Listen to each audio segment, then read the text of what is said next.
ना कसा प्रॉब्लेम येत असेल. त्यामुळं अस्थमा म्हणजे चांगलं नाहीये. कारण आता हडगर्तांनी लगेच थंब दाखवला, कारण बाहेर प्रॉब्लेम, बाहेर जरा जरी दमट हवामान झालं, थोडं जरी यांनी चढलं तरी सुद्धा यांना खूप प्रॉब्लेम येतो. तर हे कसं आहे की यातनं बाहेर पडूच नाही शकत. हा एक समाजामध्ये काय आहे की असं वाटतं, पण तुम्ही तुमच्यावर काम केलं तर या सगळ्या गोष्टीतनं आपल्याला बाहेर पडता येतं. ओके, चलो. आता आज जाऊ आपण डायरेक्ट टॉपिककडे. पहिल्यांदा मी माझी ओळख करून देते. माझं नाव आहे सुजाता गाठ.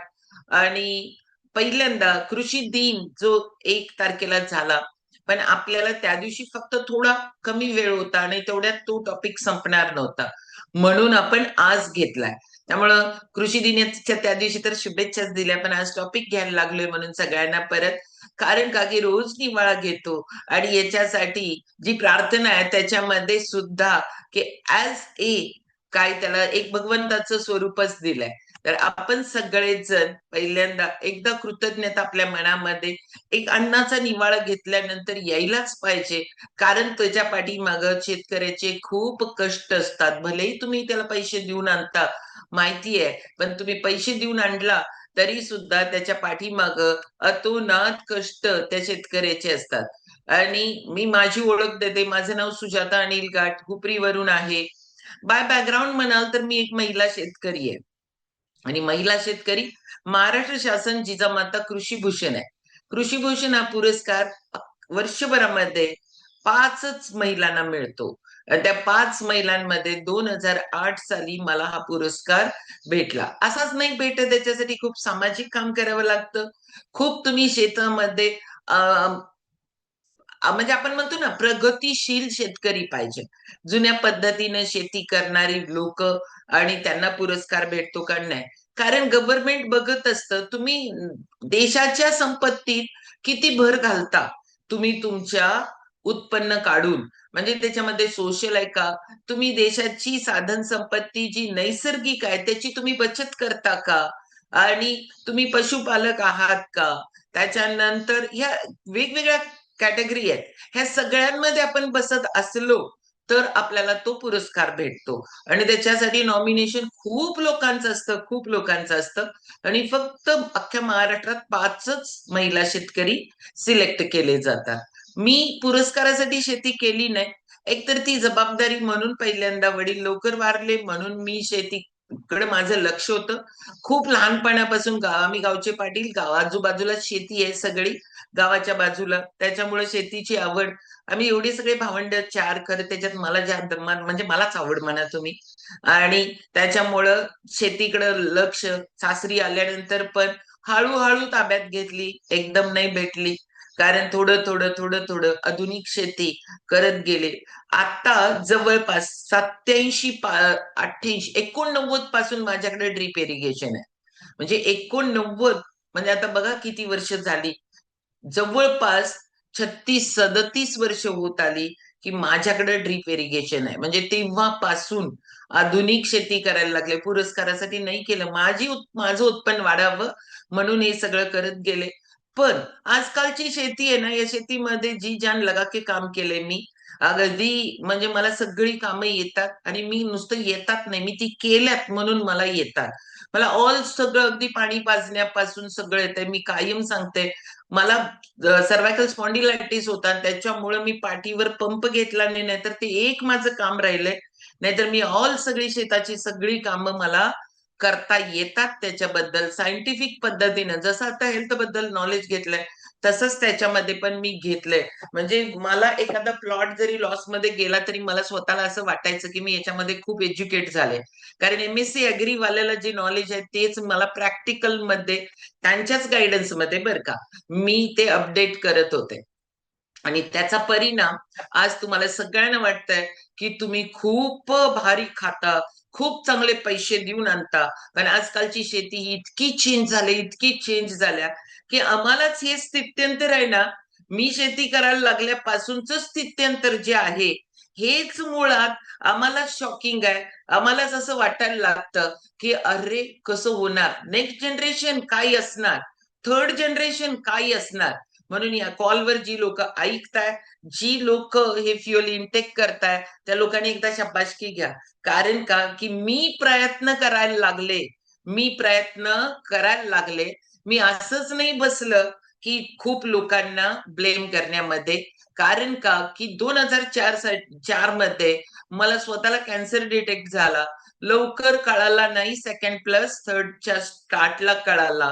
आणि तो कळाला बाय गॉड गिफ्ट म्हणा, की माझ्याकडं आधी योगाचं नॉलेज होतं.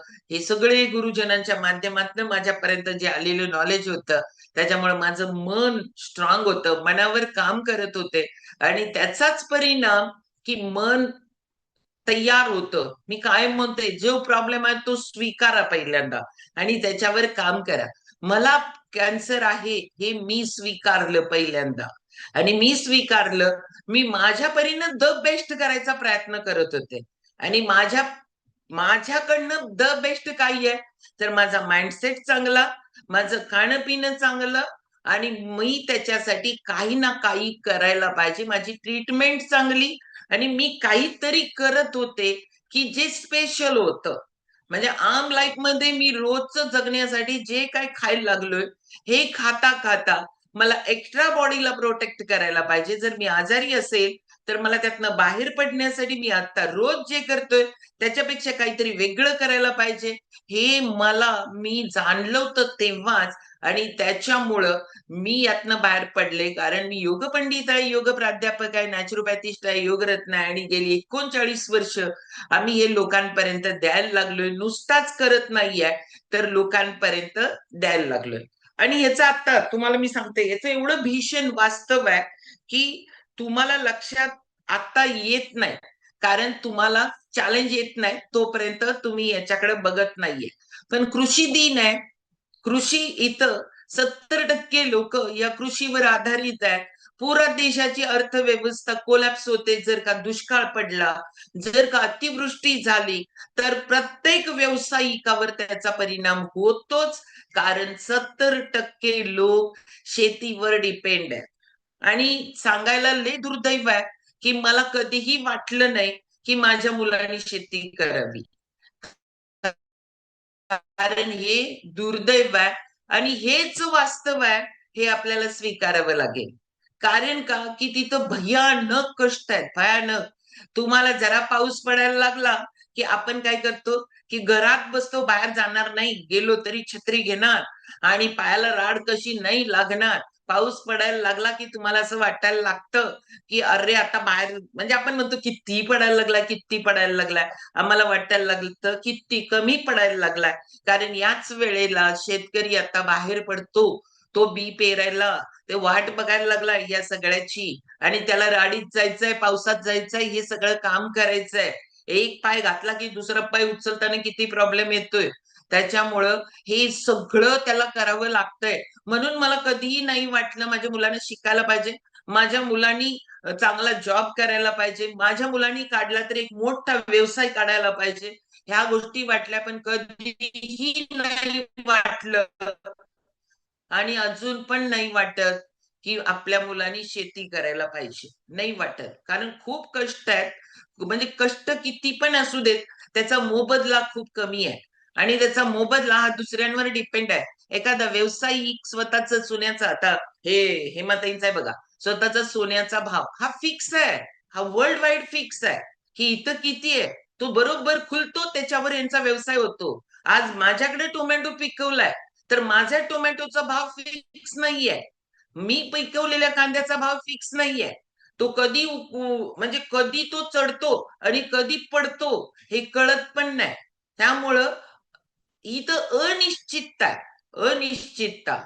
आणायचं तेवढंच आमच्या हातात आहे. पण त्याचा रेट आमच्या हातात नाहीये. हमी भाव तर बिलकुल नाहीये. कधीतरी असं व्हायला पाहिजे. ₹20 खाली टोमॅटो जायलाच नसायला पाहिजे. फिक्स 20 मिनिमम असं तरी असायला पाहिजे. पण असं नाहीये. कधी-कधी तोडणीचा खर्च पण भागत नाही शेतकऱ्याचा. कारण मी 7 एकरावर म्हणजे आम्ही रोटर फिरवलाय कोबी आणि फ्लॉवरवर. 7 एकर पिकवायला किती कष्ट पडतात माहितीये का? त्याच्यासाठी मशागत किती होते आणि हे सगळं मी फिरवलंय कारण मला माहिती होतं मी काढून मुंबईला पाठवल्यानंतर मला पट्टी नील आली होती. मायनस आहे, त्या मायनस माझ्याकडंच आणि वसूल करतात, नंतर काय पाठवीन त्यावेळेला. म्हणजे भाव हा फिक्स नसल्यामुळं व्यक्तीला वाटत नाही की बिलकुल शेती करावं असं, म्हणजे करायला पाहिजे. आता ती बापजाद्याने आधी घेऊन ठेवल्या, त्याला पड पडलं तर आजूबाजूचे शेतकरी स्वतःचं मन बिलकुल तयार नसतं की पड पाडायला, म्हणून तो पिकवायला लागलाय. त्यामुळं कायम मी बोलते ना, शेतकऱ्याकडं खरेदी करा डायरेक्ट. कारण शेतकऱ्याच्या हातात काहीच पडत नाहीये. त्यामुळं पहिला जायचं ना, शेतकरी कुठं बसतात त्या लाईनला जायचं. आपण बघतो व्यापाऱ्यांच्याकडं बाप ज्याद्यांची एवढी मोठी, एवढं इन्व्हेस्टमेंट, एवढी सगळं, एवढं कष्ट करून तो कोणतरी घेऊन बसतो. मी तुम्हाला सांगते, विकायला शेतकऱ्याला जमत नाही, म्हणून तर त्याला शेतकरी राजा म्हटलंय. कारण त्याला विकायला जमत नाही. एक पोतं काहीतरी कडधान्य आलं, काही येऊ दे, तो पहिला माझ्या बहिणीला, माझ्या मामाला, माझ्या याला, माझ्या शेजाऱ्याला आणि या सगळ्यांना देणार तो. आणि त्याच्या हातात काय राहतं? काहीच नाही राहत. काहीच नाही राहत. मी अकाउंटची स्टुडंट आहे. मी बीकॉम आहे. मी याचं कॅल्क्युलेशन कायम मी पट्टी वाईज करायचे. ह्या पट्टीत आपण घातलं किती आणि ह्याच्यातनं मला आउटपुट किती, आणि हे सगळं असलं केलं ना, शेंगा केल्या, मूग केला, तूर केली, उडीद केलं, हे असलं सगळं तर वाटायलाच जायचं. काहीच नाही. पदर मोड. आणि म्हणून त्याला राजा म्हटलंय. पण आता राजाचा मी तुम्हाला सांगू काय, तो रंक झालाय. आता त्याला हे सगळं कळायला लागलंय. काहीच राहत नाही हे त्याला लक्षात आलंय आणि म्हणून ते दुर्लक्षित आहे. आणि शेती दुर्लक्षित आहे. आणि आपल्याला आत्ताची शेती आहे ना, मी तुम्हाला सांगते, बिलकुल, बिलकुल, बिलकुल सेंद्रिय आणि जैविक वर अति कमी पर्सेंटवर राहिल्या. अगदी गव्हर्नमेंटनं आता पुरस्कार डिक्लेअर केला. कुठला माहितीये का? सेंद्रिय शेती मधला कृषी भूषण पुरस्कार डिक्लेअर केला. आता सेंद्रिय शेती ह्या कॉलवर लय शेती अधिकारी आहेत. ह्या कॉलवर सेंद्रिय शेती, हे सेंद्रिय शेती हा प्रकार आहे ना, त्याला एवढं करायला लागतं, तुम्ही एवढं मिटक्या मारत लोकांच्याकडं घेता विकत, ते सगळं खोटं आहे. सेंद्रिय शेतीचे क्रायटेरिया 3, त्याच्यामध्ये तुम्हाला खताचा अंश पण, ह्या केमिकलचा अंश नसायला पाहिजे. आजूबाजूचे शेतकरी जे पाणी पाजतायत त्याचं सर्क्युलेशन सुद्धा तुमच्या शेतात यायला नसायला पाहिजे. म्हणजे शेताच्या भोवती चर काढून 3 फुटाच्या खाली तुम्ही ते पाणी बाहेर सोडायला पाहिजे, दुसऱ्याच्या शेतातलं तुमच्या शेतात झिरपत असेल तर. एवढा क्रायटेरिया आहे गव्हर्नमेंटचा त्याला. पण शेती सेंद्रिय करणारे लोक खूप कमी आहेत, रेअर आहेत, रेअर. ते पण त्याच्याकडे दुसरा कुठला तरी इन्कम सोर्स असेल तर तो हे करू शकतो. माझ्यासारखा शेतकरी जर शेतीवर डिपेंड असेल तर त्याला लई करता येत नाही. मी सेंद्रिय शेती केल्या, माझा 56 टन ऊस आला आणि माझा 86 टन ऊस आला रासायनिक शेतीवर. म्हणजे 30 टनाचा फरक आजच्या रेटनुसार, एकरी 1,00,000चा फरक. कोण करणार आहे? इथं शुभदा कुलकर्णी ना, मी पिकवलेल्या सेंद्रियमुळं रासायनिकमुळं त्रास होतोय म्हणून माझं होऊ दे 1,00,000 नुकसान. असं कधी कोण म्हणल? नाही म्हणणार. कारण तो स्वतःला पहिल्यांदा गुदमरायला लागल्यानंतर स्वतःला ऑक्सिजन लावणार, तो दुसऱ्याला कसं लावल? मी मरतो, तू जिवंत राहा बाबा ऑक्सिजन म्हणून. नाही होणार. त्याच्यामुळं पण अपेक्षा पण करणं चुकीचं आहे. कारण तिथं येतच नाहीये. जुलै आला, अजून आमच्या पेरण्या नाहीये. बी सगळं तयार आहे मस्तपैकी. पण मी तुम्हाला सांगू काय, अजून पेरणी नाहीये. व्हायला पाहिजे होती 7 जूनला. त्या दरम्यान 7 म्हणजे सेकंड वीकला पेरणी व्हायला पाहिजे होती. त्याचं अजून नाहीये. मग आता हे पीक 1 महिना पुढे ढकललं. 1 महिन्यामध्ये निसर्गाचं चक्र थांबणार आहे का? ते परत चेंज होतं आणि नंतरचं माझं पीक जे आहे ते हिवाळ्यात सापडणार आहे. म्हणजे काय होणार आहे? ही तर सगळं गोंधळ आहे. म्हणून शेतकरी प्रयत्न करायला लागलाय की त्याच्यावर केमिकलचे स्प्रे द्यावेत.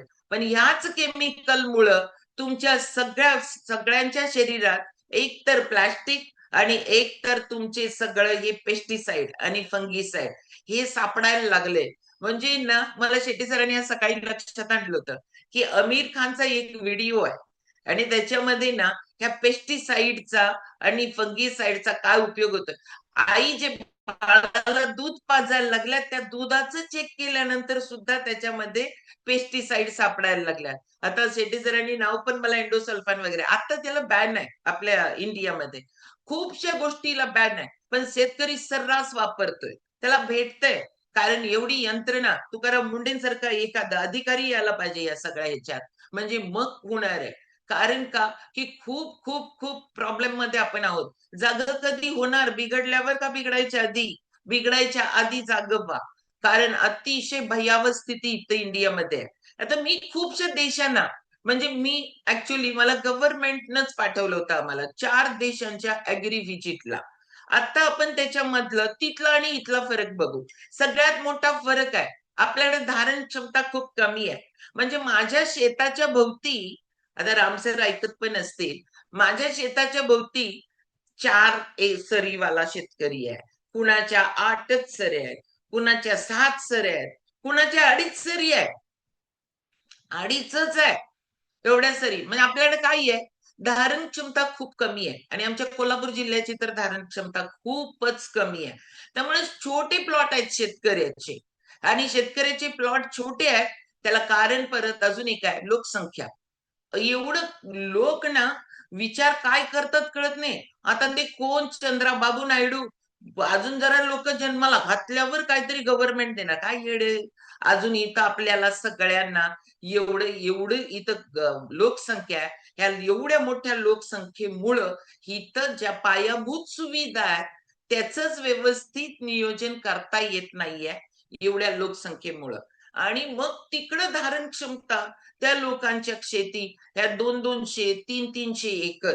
आणि मग ते लोक जे काय हरित क्रांती असू दे, त्यांच्याकडे पोल्युशन कमी आहे, त्यांच्याकडे पाणी शुद्ध आहे, त्यांच्याकडे हवा शुद्ध आहे आणि त्यांच्याकडे लोकसंख्या विरळ आहे. आणि लोकसंख्या विरळ असल्यामुळं तिथं सगळी शेती यांत्रिक आहे. मग यांत्रिक शेती, मी तुम्हाला सांगते, आपल्याकडे एखादा दूध डेअरीमध्ये संकलन असेल त्याचं, लई लई तर 200 लिटर.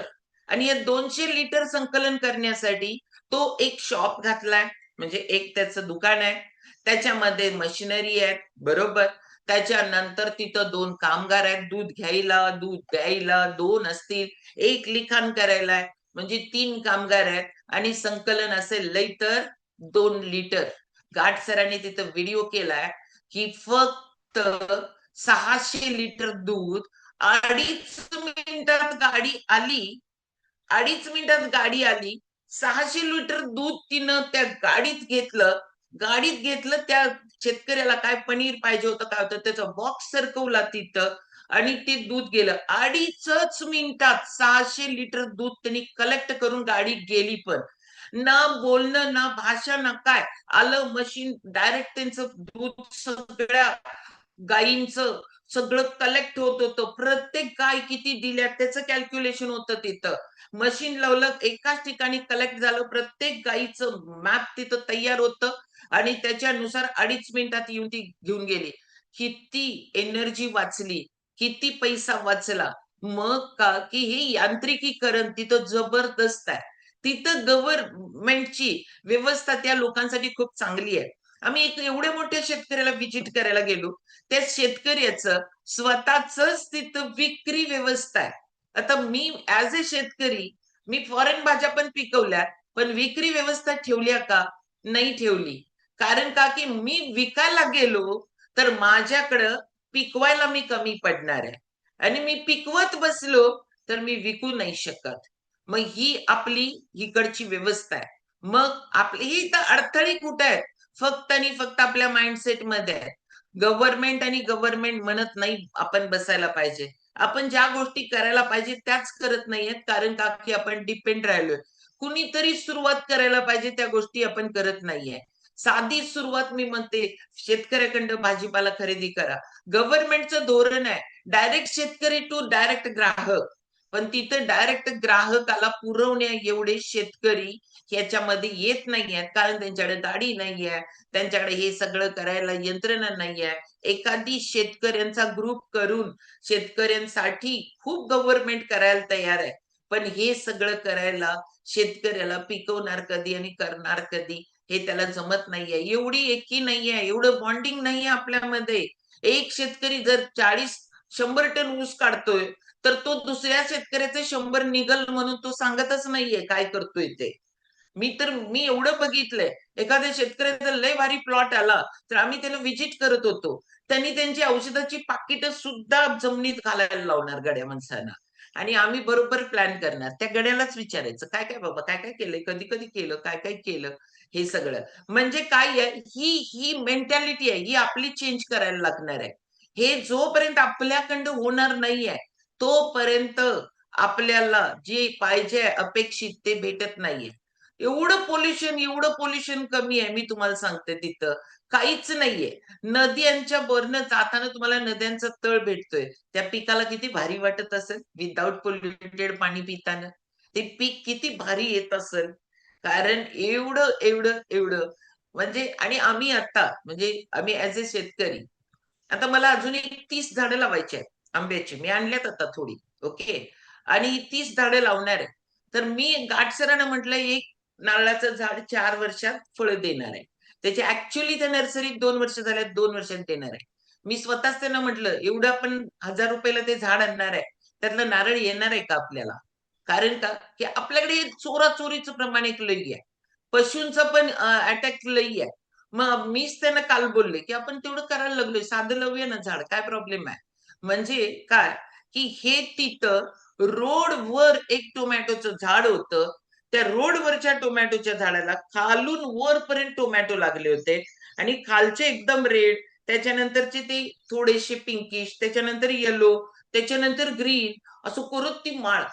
मी एवढं आश्चर्यचकित झाले. गावात रोडवर आपल्यात फुलं राखत नाही आपण दुसऱ्याची. म्हणजे सकाळी फिरायला जाणारे एक साधी कॅरी बॅग घेऊन जातात. सगळ्यांच्या दारातली फुलं चोरून आणतात आणि देवाला घालतात. देवासमोर पापच लागणार तुम्हाला. कुणाच्या झाडाची फुलंच तोडू नका.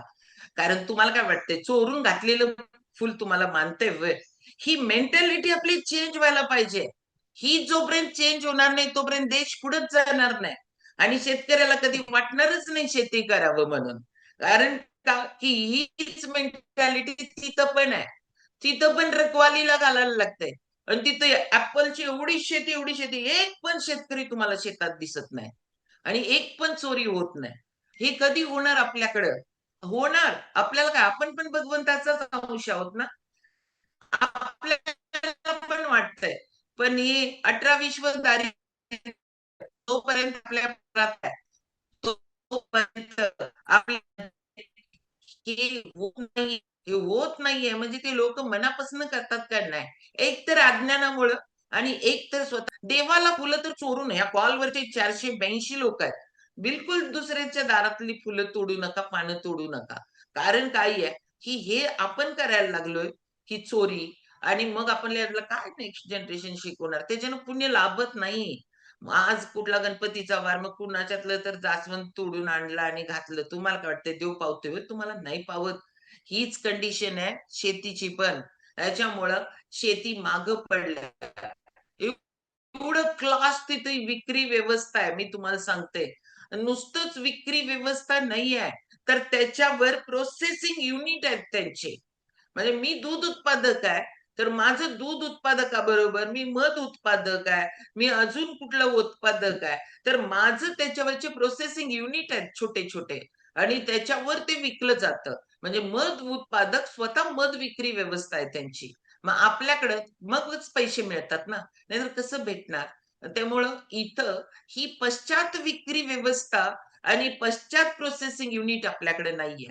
शेतकऱ्याची नाहीये. कंपन्यांचे आहेत. टोमॅटो पिकवणारा शेतकरी जर केचअप युनिट त्यांचंच असतं तर? त्याला पैसे भेटले असते ना. या वेळेला लई रेट कमी पडलाय, तर तो ते प्रोसेसिंग केला असता. तो त्याला स्टोअर केला असता आणि ज्यावेळेला रेट आहे, त्यावेळेला तो बाहेर काढला असता. पण असं होत नाहीये शेतकऱ्याचं. कारण का, की इथला शेतकरी गरीब आहे, गरीब आहे. त्याकडे नाही आहे, त्याकडे पैसे नाही आहेत. त्याला सगळं वाटतंय. ड्रिप करावं, उत्पन्न काढावं, हे त्याला सगळं वाटतंय. सोल्युबल खतं सोडावीत. त्याला काही वाटत नाही असं नाहीये. पण त्याच्याकडं ॲज अ कंपेअर हे सोल्युबल खतांसाठी एक्स्ट्रा पैसे नाहीयेत. चिलेटेड प्रॉडक्टसाठी त्याकडे एक्स्ट्रा पैसे नाहीयेत आणि ते नसल्यामुळं तो त्याचं येणारं उत्पन्न किती वाढतं, हे मी कितीतरी शेतकऱ्यांना सांगते. की ड्रीप केल्यामुळं येणारं उत्पन्न तुमचं एवढं वाढतं आणि त्याच्यामुळे 1 वर्षभरात तुमचे ड्रीपचे पैसे निघतात. पण ड्रीप करायलाच त्याच्याकडे पैसे नाहीये आणि गव्हर्नमेंट शेतकऱ्याला जर का कर्ज दिलं नाही, तर तुमच्यावर एफ-आय-आर दाखल करणार बँकेवर, अमुक-तमुक. सगळं खोकलाय, सगळं खोकलाय. कारण का? ही माहिती आहे, की आज यावर्षी दुष्काळ पडला, तर तो शेतकरी भरू नाही शकत आणि त्याच्यामुळे ती बँक धोक्यात येईल म्हणून आणि हे राजकीय नेतेच त्या बँकांचे लीडर आहेत आणि त्याच्यामुळं हे यंत्रणा राबत नाही. खूप लोकांना वाटतं शेतकऱ्याला किती वेळा कर्जमाफी द्यायची. तर निसर्गाला विचारायला पाहिजे, "तू किती वेळा कोपणार आहेस?" कारण का, की तो पेरतोय, एकदा पेरतोय, दुसऱ्यांदा पेरतोय, तरी पण पाऊस पडत नाही. तरी मग त्याचं पीक येत नाही. मग तो करणार काय? तो त्याचं जर आलंच नाही, तो कर्ज काढतो, तो सगळे पेरणी करतो आणि एक आम आदमी म्हणतो शेतकऱ्याला किती वेळा कर्जमाफी द्यायची. शेतकऱ्याला ना, शेतकऱ्याचं मुळात आलं तर तो कर्जमाफी मागतच नाही. तो त्याच्या पायाभूत सुविधा आणि त्याला एका गोष्टीला हमी भाव जर शेतकऱ्याला भेटला, तर शेतकऱ्याला मागायचीच गरज नाहीये. पण शेतकऱ्याला मुद्दाम अनएज्युकेटेड आहे तो.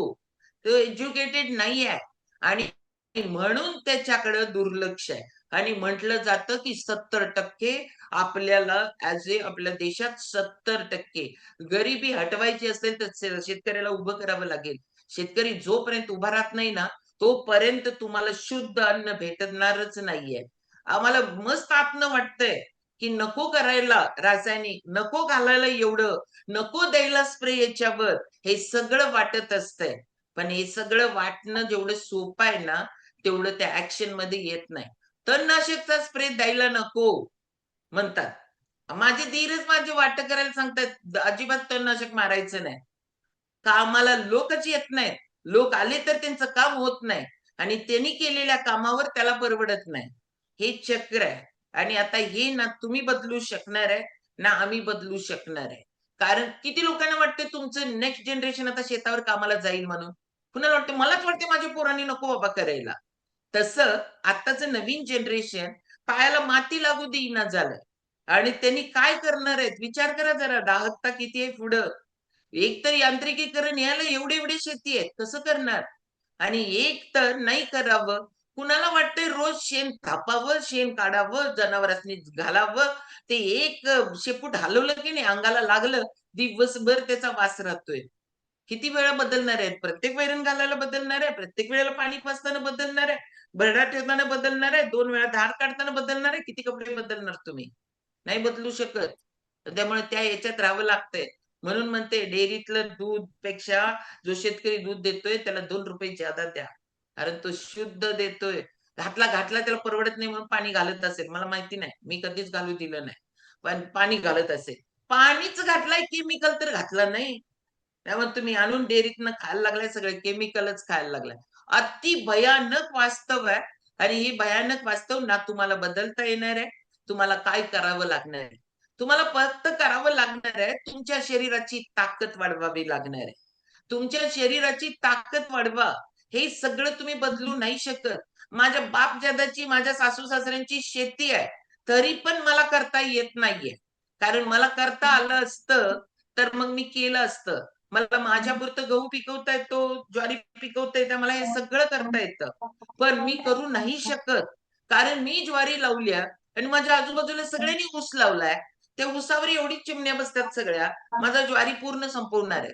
मी तिथं मध्येच काहीतरी माझ्यासाठी केलं, तर ते सगळं जाणार आहे. सुजाता मॅडम, सुजाता भोंगाळे बंद करा हो त्यांना. तर हे सगळं आहे ना, हे सगळं जे आहे, हे वास्तव तुम्हाला स्वीकारावं लागेल. तुम्हाला करताच येणार नाहीये. मग करायला काय लागणार आहे? स्वतःच्या बॉडीची क्षमता वाढवा. स्वतःच्या शरीराची क्षमता वाढवा, एक आणि शुद्ध आणि अशुद्ध दृष्टीला सवय लावा. शुद्ध काय आणि अशुद्ध काय? हे तुम्हाला ओळखता यायला पाहिजे. हे तुम्हाला जाणून घेण्यासाठी पहिल्यांदा ब्रेनचे डोळे उघडा. इथंच पॅक झालंय सगळं. मी करतो तेच बरोबर, ह्यांनी काय सांगतात. नाही, नाही. आम्ही सांगायला लागलोय ना, हे मी काय हातात काय घेतले काय? मी माझं हे मला दिवसभर बोलायला लावलं तर मी बोलू शकते एवढं माझ्याकडे या शेतीबद्दलचं नॉलेज आहे. का आम्ही मागं आहे हे सगळं मला माहिती आहे. आपण भारतांच्याकडे काही क्षमता नाही आहे का शेतीत काम करायची? आमच्या एवढी क्षमता कुणाचीच नाहीये. कारण एवढं कष्ट करू शकतो शेतकरी. शेतकरी करतोय, पण तो आता लाचार झालाय. त्याचं काहीच चालेना झालंय. ते चालेना झालंय म्हणजे हात-पाय पण चालायचं बंद झाल्यात. कट्ट्यावर बसायला लागलाय तो. कारण का? की काहीही केलं तरी काय फरक पडेना झालाय. मग तो करतो काय? त्याच्यामुळे तो गप्प बसतोय. जसं वजन कमी करणाऱ्याला वाटतंय कमी खाऊन, ज्यादा व्यायाम करून काही वजनात फरक पडत नाही. जाऊ दे बिना खाता मरण्यापेक्षा खाऊनच मरूया म्हणतात. तसं बस कंडिशन शेतकऱ्याची पण आहे. त्याच्यामुळे तुम्हाला जागं व्हावं लागेल. शुद्ध काय, अशुद्ध काय बघावं लागेल. शुद्ध, अशुद्ध शोधावं लागेल आणि ते तुम्हाला शोधून अंतर्भूत करावं लागेल. मग इथं आपल्याला असं वाटतं, की या सगळ्याला ₹2 ज्यादा द्यायला लागले, तरी टेन्शन नाहीये. कारण का, की मी एकदा सेंद्रिय शेंगा केल्या होत्या आणि इथले उपरीतले बड्या व्यापारी बाहेर मार्केटमधल्या शेंगा बरोबर माझी कंपेअर करायला लागले त्या शेंगांची. कारण का, की ते क्विंटलमध्ये कमी उत्पन्न येतं. कारण नुसता सेंद्रियवर आणि कारण क्लायमेट नाही, औषध मारणार नाही. मग त्यामुळे त्याचं कमी उत्पन्न येतं आणि मला सांगितलं, की "नाही, एवढाच आहे बाहेर." मी म्हटलं, "राहू दे तिकडे तुमच्यासाठी मी करतच नाही." मी करत नाही आता कशासाठी. मी फक्त माझ्यासाठी करते. माझ्यात असणाऱ्या कामगारांसाठी करते. कारण का, की हा फरक आहे मार्केटमधला आणि ह्याच्यातला.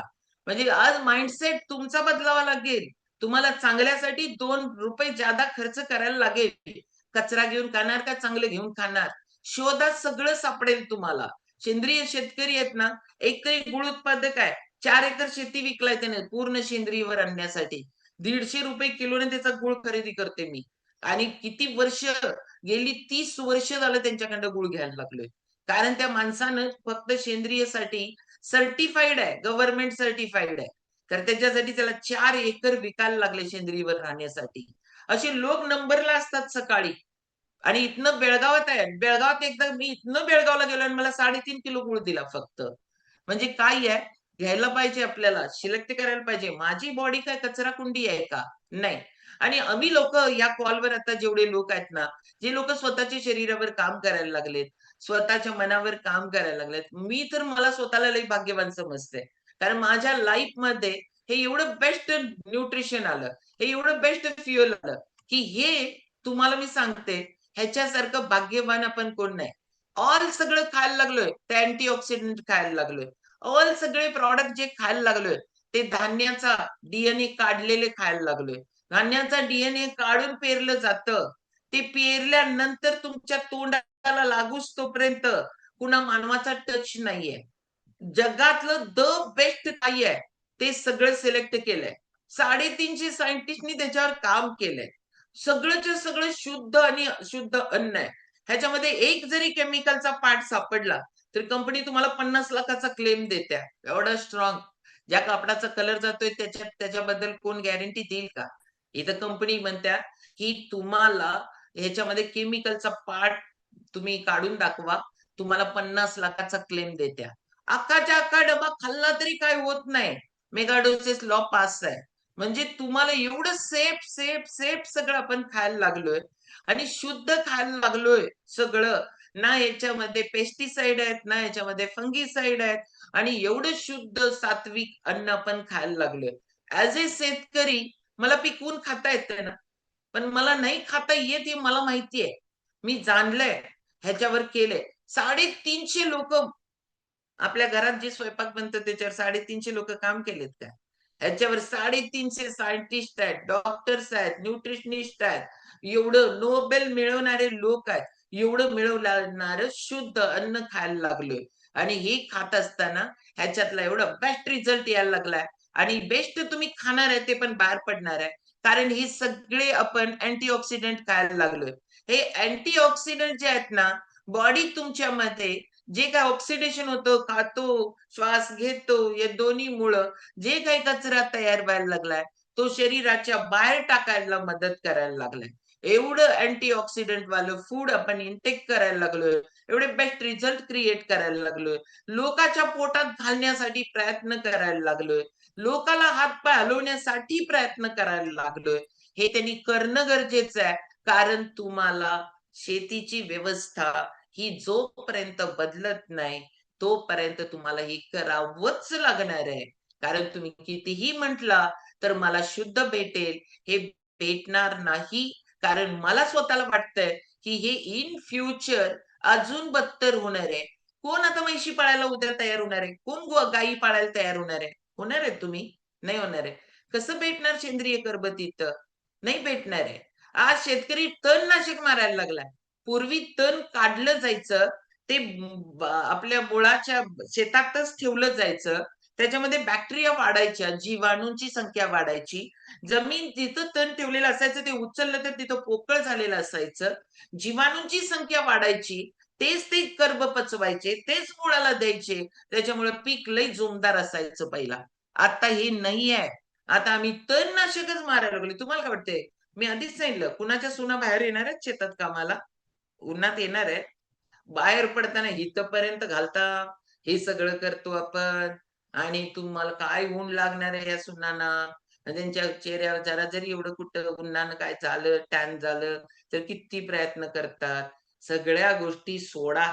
पहिला स्वतःवर काम करा. नाही बदलू शकत आणि सगळ्यात बेस्ट लिव्हरला एवढं सक्षम करून ठेवू बॉडीमध्ये. असं सुजाता घाटसारखा एखादा शेतकऱ्यानं शेती केलाय आणि त्यानं कोबी पिकवलाय, त्याच्यावर औषध मारलाय आणि ते मी खाल्लोय, तर माझं लिव्हर त्याला डिटॉक्स करून टाकायला पाहिजे. एवढी क्षमता बनवा त्याची. कारण तुम्ही बाकीचं बदलू नाही शकत. तुमच्या हातात असणाऱ्या गोष्टीच तुम्हाला कराव्या लागतील आणि तुमच्या हातात आहे तुमच्या शरीराला सक्षम बनवणं, तुमच्या फॅमिलीला सक्षम बनवणं, तुमच्या समाजाला सक्षम सक्षम बनवणं. हे आपल्या हातात आहे. ते तेवढं अगदी फोर्सफुली करू. कानगड्डा पकडून आणून त्याला इथं बसवू आणि जो अगदी क्लोज आहे, तो खात नसेल तर घशात ओता त्याच्या. कारण काय आहे माहिती का? नाहीतरी काय खायला लागल्यात ते सगळं कचरा. मीच पिकवायला लागलोय म्हणून सांगायला लागलोय. नाही भेटत आहे तुम्हाला आणि भेटणार पण नाही आहे इन फ्युचर. स्वतःवर काम करावं लागेल. स्वतःला याच्यामध्ये ठेवावं लागेल. स्वतःचा माइंडसेट चेंज करावा लागेल आणि हां बॉडीला आणि सक्षम बनवावं लागेल. हं. जोपर्यंत सक्षम बनवत नाही, तोपर्यंत तुम्हाला तुमचं आरोग्य तुमच्या हातामध्ये सांगितले ना, तूच आहेस तुझ्या